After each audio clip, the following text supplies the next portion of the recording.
Здравейте! Привет от Дъблин. Тук сме се събрали с български екип, екипа на MENA и имаме и представител на френски екип и днес сме се събрали за да проведем един кратък тренинг с вас. Като предполагам Николай Бонев е познат на всички като стълбът на българския пазар. Аплодисменти за него. После имаме Басил или Васко, българското имаме Васко и Лукас, който е от френския пазар. Целта на днешното мероприятие общо взето малко да променим, да си поговорим за микромоментите, естествено, но по-скоро да променим самата стратегия, начина по който да мислим за начина по който работим с клиенти. Тоест, обикновено при работа с клиенти се фокусираме прекалено много на продуктовите спецификации, фокусираме се прекалено много на Google AdWords и не толкова на самите проблематики на клиента. А по-скоро трябва да мислим за решения, които можем да предлагаме, а не за продукти, които можем да предлагаме. В този ред на мисли, микромоментите е точно един такъв фреймворк, който предлага Google, който ни помага да се концентрираме на крайния клиент и да разсъждаваме за това всъщност какви избори той прави, а не просто да го описваме по някакви демографски данни, които имаме за него. Днешният потребител вече не е статичен и той взима различни решения, ги взима в различно време и в различни устройства. Като, например, тук сме ви изкарали един слайд, просто да ви покажем за това как примерно средният потребител около 150 пъти на ден си поглежда мобилен телефон, което означава, че той е постоянно в движение и не е статичен, т.е. и самото рекламно съобщение към него трябва да бъде адаптирано към това.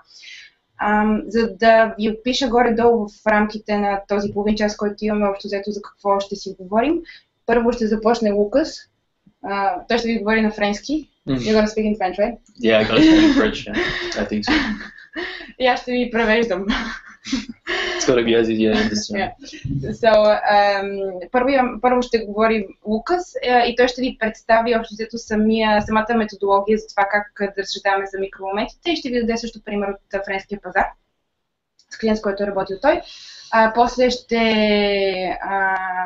Васко ще ви представи, Басил ще ви представи от неговия пазар също така един пример с негов клиент. И Ники ще ви приветства. Като за начало. Добре, да започваме с Лукас ли почваме, да. С me? С ни. Because I gotta speak in English now, right? So this is something you want to talk about? Or? No, it's okay. You can just... All right. So based on everything that we get here, so hi everyone, based on everything that we get, I suggest that we take a step back and that we would consider Google and its product as something that helps building an audience and something that then drive an audience or prospects towards your own business and then later on to convert. So what I'll be showing you today, it's a kind of a different way of looking at the product that we will build, because any kind of product that has been built is here to answer a need. So I will probably try to deep dive into the root of each of these needs and to the type of audience that we can face at Google and follow then the business models that you guys can imply in terms of how to drive traffic on your website and then convert. So probably the first slide, and I don't know if all of you are familiar with that one, but those are the steps that any kind of people online is following to get into your website and to then convert. It's to say brand awareness first, so people can buy a product that of course they don't know. Then consideration is, now that I know your brand, what is requested and what's going to make your brand one of the top one that I get in mind when it comes to buying a product or to access any kind of options that you're providing. Then conversion is, among those top brands, yours is the one that I want to subscribe to. And then loyalty is, once I subscribed, first I'm coming back, and then second I'm talking to the people around me to ensure they're going to come as well into your website and then subscribe to the service. So from that point, what we're going to try to do is divide that kind of conversion funnel and rethink the way we built that conversion funnel into different problematic that you might have faced so far and that you're going to face online and on the digital world. So first, understand, as I explained you before, on the right-hand side is probably the way that you consider Google products so far. So product by product, and then just trying to understand if a product makes sense or if it converts later on. What I would suggest is that rather than looking at the right-hand side, we would probably shift our brain towards the left-hand side and then consider it more as brand awareness, consideration, conversion, and loyalty again. That's to say that a single product that you could have seen before, let's say YouTube, could cover two different phases. So as you can see here, YouTube could be brand awareness, consideration, also conversion on another stage. It highly depends on the type of objectives that you get online. So the main goal here is not talking about product anymore, but about solution for your own audience and for the type of product that you're trying to sell and to address. So the question that you might have as well later would be, what is exactly, or what are the type of solutions that I'm addressing, and what are the type of problematic that we can find online? The first thing is understand the client language, and we tried here, to divide those kind of problematics into three different sections so that it makes it much easier for you first to understand your client, and then second to find the right solution. So probably on the next slide, we get the traditional strategy. It's the first problematic that you can see. So traditional strategy is someone who wants to be online, but all the time. So it's like what we call the long trend campaign that you're gonna get. Not always digital only, sometimes it is, but that client needs digital to address some kind of problematic that he has. He doesn't have really a problematic today about launching a new product, targeting a new market, but what he needs is the day-to-day jobs to be done online, right? So out of that, two types of problematic we can find. You get the branding one and the perf one. What I suggested here is, like when you're gonna build any kind of solution for them, I just placed the different product that you can find so that you could address that thing. That's to say that if you want to sell some branding and perf, here you can find the different type of product that you would address to combine first the top of the funnel and then the lower part of the funnel to make sure you address any kind of step. So as you can see, search would be in branding and perf. If you decide to pitch only search to your client, you still can adapt it into a global solution by really looking at the type of search campaign you would lead. So here are different KPIs that you can look at for branding and for perf right here. What I would suggest is just for you to kind of build the best solution for your client, add in those products, combine with the conversion funnel we saw just before to ensure that we're following up each step and that we then can convert and have a perfect digital strategy online. Now when it becomes a bit more interesting is other type of strategy that you find online, because those ones are pretty much the one that you already know. So let's figure out something a bit different. When it comes to local strategy, so let's take the example of bakery as an example. How can we ensure that local strategy can be met with a conversion funnel and the strategy that we had before? So what I suggest is that we rethink a bit the conversion funnel around local strategy. The closer we get to the shop, the more return on investment, or the more return on investment oriented our product should be. So as you could see, I divided it into different targets, and what I suggest is that those targets, we're going to be working a bit differently the way we're gonna be handling it. So the closer we get, the more aggressive we get into the bidding, because the client is more likely to convert, but also we will adapt the type of product that we're going to get. So if we're far from our targets, the idea is just to tell them, look, if you're coming one day where I am, you can know that my shop is here. But we're not here, to really generate any kind of traffic onto your website. However, if the client is like 2 kilometers away from your shop, it's probably the moment for you to tell him, look, you already saw my first commercial campaign when you were at your place. I know that right now you're moving towards my place, so why not having a look and look exactly what I can do into my shop. So the main goal, once again, it's always to follow all those steps, but reconsider it into the environment of your client. Third solution, and that's probably one of the most impactful as well, when you launch a product or when you enter a new market.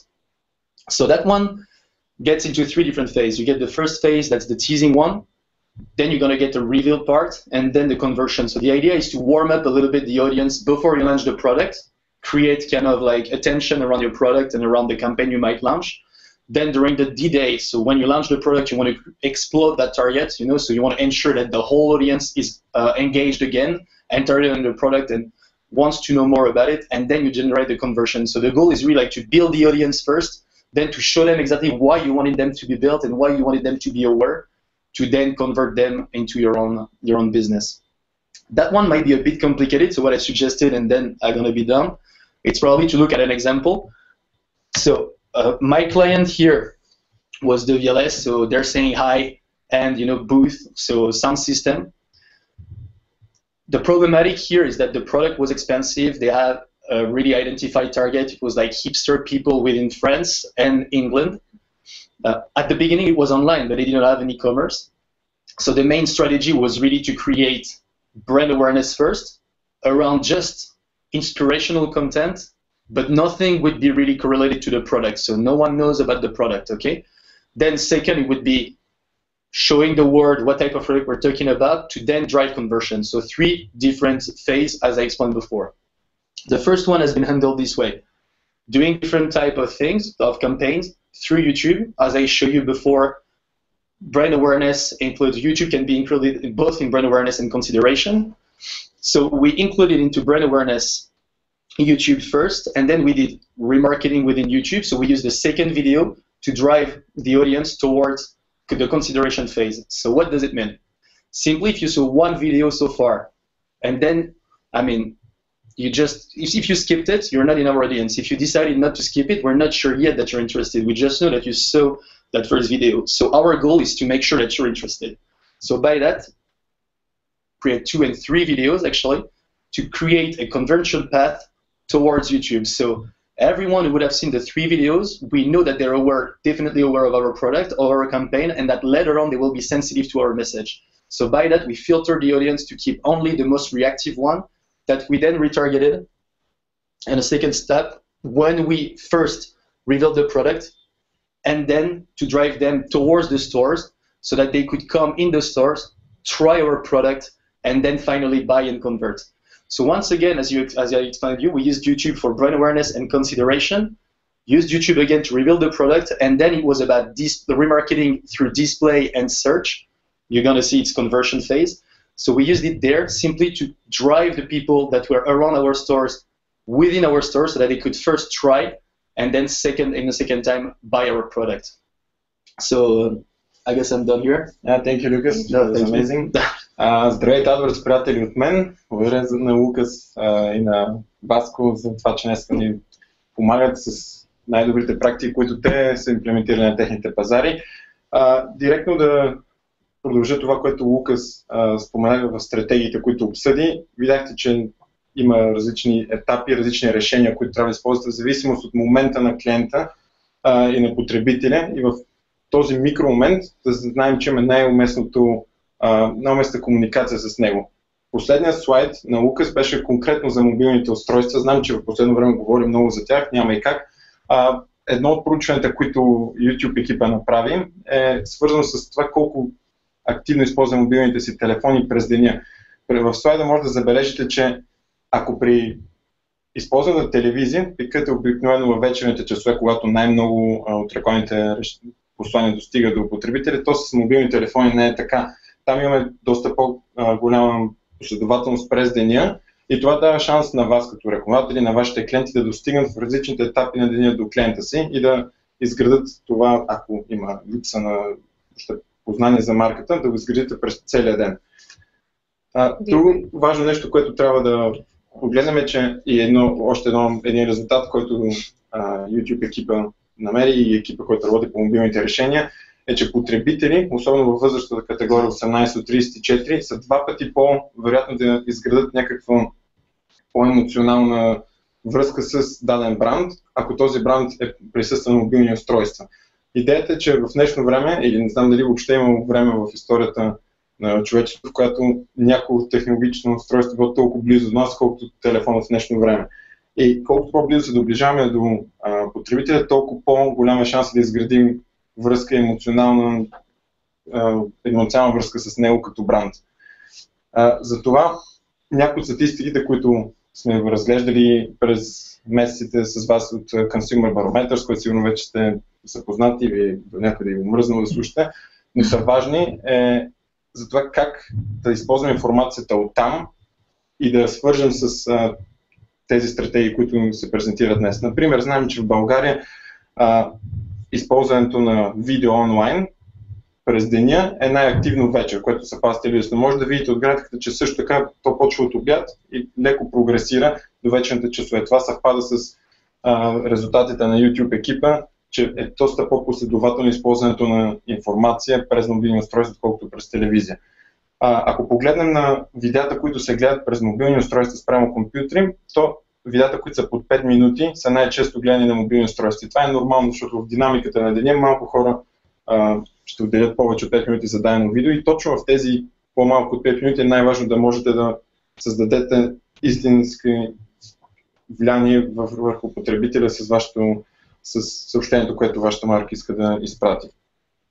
И следващото нещо, което е много важно, да знаем в тези микромоменти на потребителя от какво се интересуват те и точно тогава как да ги достигнем. Ако погледнем за България отново през Consumer Barometer и вземем 5 от най-важните категории, за които българите се интересуват онлайн, когато гледат видеа, примерно автомобилната индустрия, индустрията за технологични устройства или пък, например, музика, всички от тях може да видите, че са консумирани през по-голяма част от времето през мобилни устройства, не през компютри. Ако погледнем с новини, примерно, или с филми, там е повече през компютър, когато съвпади с по-вечерните часове. По-вероятно да се пуснете филм в YouTube, когато сте се прибрали от работа, но да потърсите информация за, лизинг на кола или пък за следващия телефон, който искате да си купите през деня.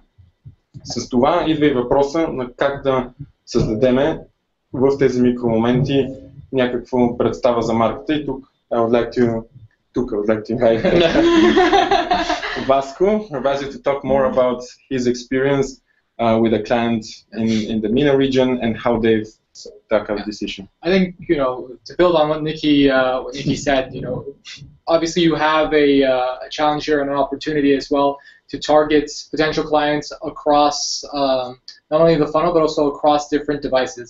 And what we like to kind of start off with is just how users in the US, and you have the stats on the left-hand side, and users in Bulgaria on the right-hand side actually interact when it comes to consumption. And we can see that regardless of the market, it is skewed towards the internet when it comes to time spent as related to consumption. And I think as we continue on in this presentation, it's really important to kind of be bought into this idea, because being bought into this idea will help you in your pitch when you sit down with your clients. And obviously, from what we've learned by just analyzing consumer behavior is that the market is fragmented and it's incredibly competitive, and it's hard to actually build consumer loyalty. Users are very fickle. They can be loyal to your brand one day, they see an offer, they decide to change their minds just because it's at a better price or it's a better deal or it's been served to them at the right time. So building on what we saw previously in this presentation, Lucas mentioned this earlier, here is sort of the funnel that you have at the bottom of the screen, from awareness, consideration to purchase, and then above is pretty much all of Google's advertising solutions grouped by where you probably want to use each one. So, again, I don't want to get caught up in implementation. I don't want to get caught up in the theory. What I'd like you to come away from this presentation is to think exactly how this fits in with any one of your individual clients. If you understand what success looks like, you'll be able to more easily paint a picture of what success looks like. And then when it comes to implementation, you can always come back to us, and then we can help you with the implementation. So to step away from the theory, as Nikki mentioned, I'd like to actually give a case study of one of the clients I worked with, which was Etihad Airways. You might be aware of them. It's a big airline known for its superior offerings based out of Abu Dhabi. A relatively young airline. It only launched in I think 2006 or 2007, so it's a pretty young brand in general. And the challenge for them was how could they as an airline break into the U.S. market. So the U.S. market is by far the most profitable market. Most people travel within the U.S. by plane. There's not really much of a train infrastructure. But the challenge for them was how could they make inroads into this market when it's completely dominated by a duopoly. And you might be thinking, well, okay, it's easy for Etihad. They're a huge company with a lot of resources. Is this really going to be relevant for me and my clients? What I'd like you to take away from this is I think you're going to have a lot of clients who are maybe multinationals looking to break into the Bulgarian market, and there's a lot of takeaways you can take from this. And on the flip end, you might have clients looking to actually export their campaigns into surrounding regions, whether it be somewhere else in the Balkans or Turkey or Greece, etc. Keep in mind, if we're talking about how consumers behave, consumers are fickle no matter who they are, no matter where they are. So it's going to be hard to convince someone who's been traveling United or American Airlines their entire life to fly with Etihad within the United States, no less. And it's going to be equally as difficult to convince, you know, an 8-year-old Bulgarian child that's been eating Morena chocolate bars his entire life to switch over to one of Nestle's offerings, especially when not only has he been eating Morena his entire life, his dad and probably his grandfather as well has been eating the same chocolate bar. So I think, you know, regardless of the example we give or regardless of even the consumer behavior is pretty much the same, regardless of the product. So moving on with this example of Etihad. So what Etihad did was that they leveraged their presence across the funnel. So they had some good brand equity. You know, they might not have had a presence in the United States like they had in Europe, but they had pretty good brand equity. The people that knew them as being a good brand, knew them as being an airline that offered superior service. So what they did to enter the U.S. market was actually create a lot of partnerships. They looked at the influencers and partnered with them. They knew that their target demographic was going to be young. It was going to skew young. It was going to skew kind of millennial. So they had a sponsorship with the local soccer league in the United States, Major League Soccer. They had a branding campaign. They reached out to their influencers. And I think you guys as agencies should have a portfolio of influencers that you can kind of reach out to sort of exert that soft power for your brand before you even launch into a traditional or digital ad campaign. And then once they sort of were looking to kind of, you know, just dip their toe into the market, they went for the big things on the display network, you know, the affinity audiences, the placement targeting, where they knew potential clients were going to be. And then, you know, the funnel got a little narrower. You know, they moved into the consideration phase. They tried to capture the people who were actually thinking about travel within the United States, whether it be from JFK in New York to Los Angeles, or from Houston to Chicago, JFK to Chicago, Los Angeles to Houston, all their other destinations within the U.S. Obviously, at this point, you know, they had their, you know, pretty standard kind of campaigns, whether it be on display or search. And obviously, this became even more segmented when the funnel became narrower and went to purchase. At this point, you know, if you ever looked or if you've ever dealt with a travel campaign, it's very nuanced. It's very segmented. Everything is broken down to keywords so they can get you know, the full spectrum of all the searches. You know, the name of the game is actually to be there when the person is looking for the product, and it's also about knowing what your potential client is doing. So one of the things we actually found out was that a lot of people who were traveling to Los Angeles on one of these Etihad flights were actually going there to search. So when we got down to the purchase area of the funnel, we actually looked to create custom combinations that put in individual interests like surfing or whatever the traveler's interest might be according to where they were traveling to. And then obviously the final thing was remarketing, and not just remarketing on display, but also remarketing for search. When you are dealing with a client that has, you know, or is trying to sell a product that involves a lot of consideration, a lot of comparison shopping, it's good to push remarketing for search, because the name of the game really is going to be there at the time with the offer when the client decides to pull the trigger. Building on that, you know, if we look at these concave circles on the right-hand side, this is sort of how it broke down for Etihad. So, you know, they started out big. They were looking for, you know, capturing the traffic of people who were thinking just about getting away for the winter, flights to California in January. And then it got a little bit narrower. Flight deals, best long-haul flights. You know, at this point, you're kind of starting to influence consideration. You know, if someone's going to fly from New York to Los Angeles, you guys may not realize that that's a 6-hour flight. You know, you're crossing a continent. It's not an easy flight. And a lot of their competition made it easier on Etihad because their service wasn't as good. So you know, we found out that a lot of the searches actually had to do with best long-haul flights or best cross-country flights. And then it got down to the branded searches, which was, you know, the actual offer. The people looking to fly from JFK to LAX on this date, and then hitting them up with the offer. And obviously, you know, when we're talking about audience insights and the custom audiences and the targeting we created, it wasn't on a whim. You know, Etihad didn't ask me, Bassil, you know, you're from California, what do people like to do? And I didn't respond, well, we like to surf, brah. okay, we do, but we didn't go and sort of guess that this was the custom affinity audience. No, we actually went in and looked it up and saw the data and the trends, and then based on that data, created a specific ad group to target those people. If we're talking about just targeting people I think this graphic over here does a really good job of showing you the behavior and showing you the advertising solutions you can actually use to really take advantage of that. So a lot of you have been introduced to Customer Match over the past quarter. It's really great because you can target a specific subset of people who are logged into their Gmail accounts. GSP ads as a standalone product work great as well. Remarketing lists that we've mentioned as well, not only for display, but also for YouTube and for search.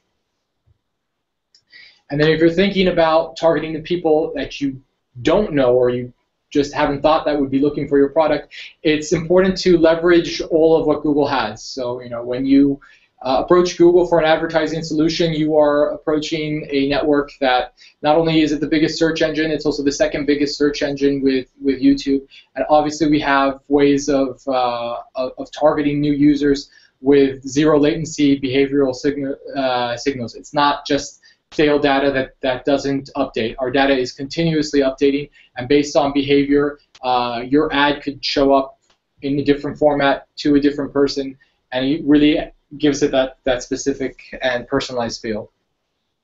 If we're looking at the in-market audiences that we use, we are focused on intent signals. We want to know duration, recency and frequency, the clicks and the conversions of related ads, and we take all that data and we can customize it in order to really really help you not just achieve success, but get to that second level when it's not just okay, a couple of people are converting, but I'm converting, and I know with full confidence because I followed all the steps on the checklist, people are going to convert at scale. It's not going to be a conversion rate that is minuscule. It's going to be a conversion rate where you can anticipate an amount of success before going into it. And I think to wrap up, the one thing we want to say to bring this home is that Google can help you in the moments that really matter. That's across device, that's across localities, that's across behavioral for scale, time, across behavior. So when we're talking about micro moments, I think you have to know that you have to be there at the right time, at the right place, to the right person. Thank you. Thank you, Vasco. Благодаря на всички за това, че се присъединихте днес към нас. Благодаря и на Лукас и на Васко още веднъж за презентацията. Надявам се, че ви е полезна и както споменах и двамата, ако имате въпроси с техническата имплементация на това, знаете Калина, знаете мен, знаете всички от екипа. Нямам право да се свържете и ни питате за това. Да благодарим ви на Кристиан за техническата част. Да, на Кри също част от екипа, който поддържа всъщност това днес. Той се крие зад кадър. И ще я качим в YouTube на канала на Google AdWords България, където може по всяко време отново да я пуснете. Някакви последни думи. Благодарим ви, че бяхте с нас. Yeah, thanks for having us, and hopefully I got to meet some of you on my last trip to Bulgaria in April, and hopefully I get to see you again soon. And you almost got a citizenship as well. That's true. You got offered one.